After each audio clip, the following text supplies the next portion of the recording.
हे सूत जी महाराज, हमारा पहला प्रश्न है कि मानव के लिए परम धर्म क्या है। मानव कौन? हम और आप। बोले मानव के लिए परम धर्म क्या है। सूत जी महाराज कहने लगे, बड़ा उत्तम प्रश्न, और इसका उत्तम ही उत्तर भी है। सूत जी महाराज उत्तर देते हैं, आपने कहा कि मानव के लिए परम धर्म क्या है, तो हे शौनक ऋषियों, मानव के लिए तो एक ही परम धर्म है, निष्काम भाव से गोविंद की भक्ति करना। अच्छा, भक्ति भी दो प्रकार की होती है, एक होती है निष्काम और दूसरी होती है साकाम। अब साकाम भक्ति कौन सी होती है और निष्काम भक्ति कौन सी होती है, ये आपको जानना है। निष्काम भक्ति वो होती है जिसमें गोविंद से कुछ मांगा ना जाए, उनको रिझाना, उनका स्मरण करना, उनका नाम जप करना, उनको याद करना। दुनिया की याद में तो हम बहुत आंसू बहाते हैं, किंतु एक बार गोविंद की याद में रो करके देखिए, आंसू बहा करके देखिए, बड़ा आनंद प्राप्त होता है।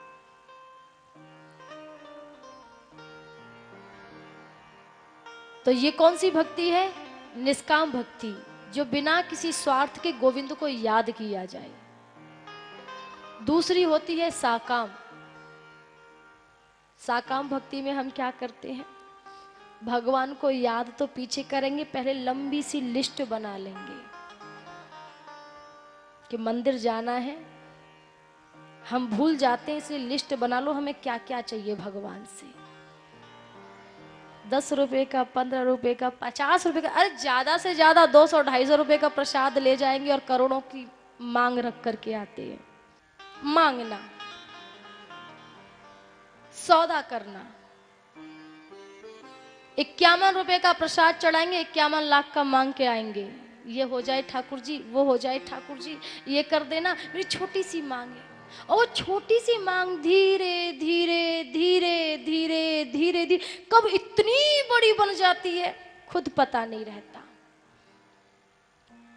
पर एक बात बताऊं, साकाम भक्ति से कभी गोविंद प्रसन्न नहीं होता, वो तो हम सौदा कर रहे होते हैं कि आप ये काम कर दोगे तो हम आपका ये काम कर देंगे, आप मेरा ये काम कर दीजिए, मैं 11 रुपए का प्रसाद बांटूंगा।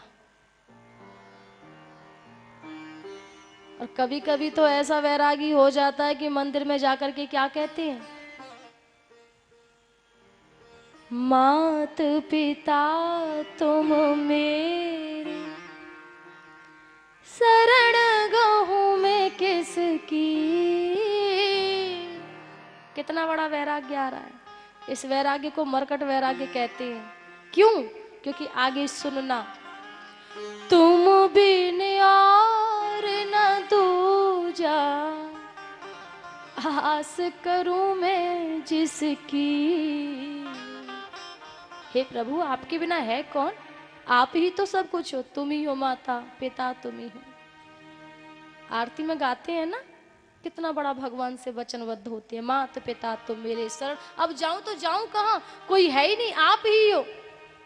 थोड़ा सा कष्ट क्या जीवन में आया, विचलित हो जाते हैं, इसको रोना सुनाया, उसको रोना सुनाया, उसको रोना सुनाया, फिर भगवान को भूल जाते कि हम भगवान, भरोसा कीजिए ना, जब माना है तो भरोसा भी कीजिए। गीता में आया है, विश्वासम फलदायकम, विश्वास होगा यदि तो वो फलदायक बनेगा, लेकिन विश्वास कीजिए तो सही। फिर कितना बड़ा वैराग्य आया, माता पिता तुम मेरे।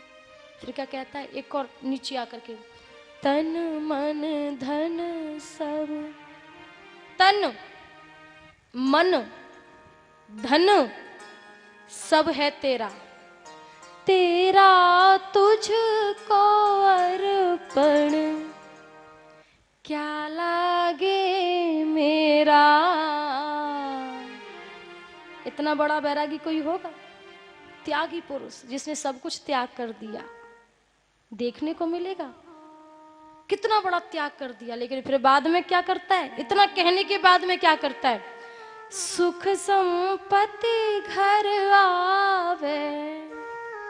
अब विचार करना, जिसने तन मन धन जब सब कुछ ही ठाकुर जी को सौंप दिया प्यारे, तो फिर सुख संपत्ति किसके लिए मांग रहे हो?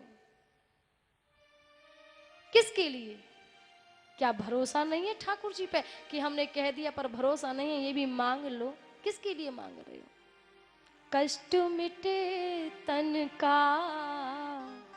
अरे जब तूने तन को भी मेरे गोविंद को अर्पण कर दिया, तो फिर इस तन के मालिक तो स्वयं सर्वेश्वर ठाकुर जी हो गए ना। अब जिस हाल में रखेंगे वो रख लेंगे। भक्त तो एक बार में यही कह देता है कि तेरे हवाले मेरी गाड़ी, तू जाने तेरा काम जाने। अब सब कुछ तुझ पे सौंप दिया है तो तू जानना कैसे रखना है। फिर हम क्यों चिंता करें? किस बात की चिंता करें? किस लिए चिंता करें? तो यहाँ श्री सूत जी वर्णन कर रहे हैं कि हे शौनक ऋषियों, मानव का परम धर्म तो केवल एक ही है, और वो भी ये निष्काम भाव से भक्ति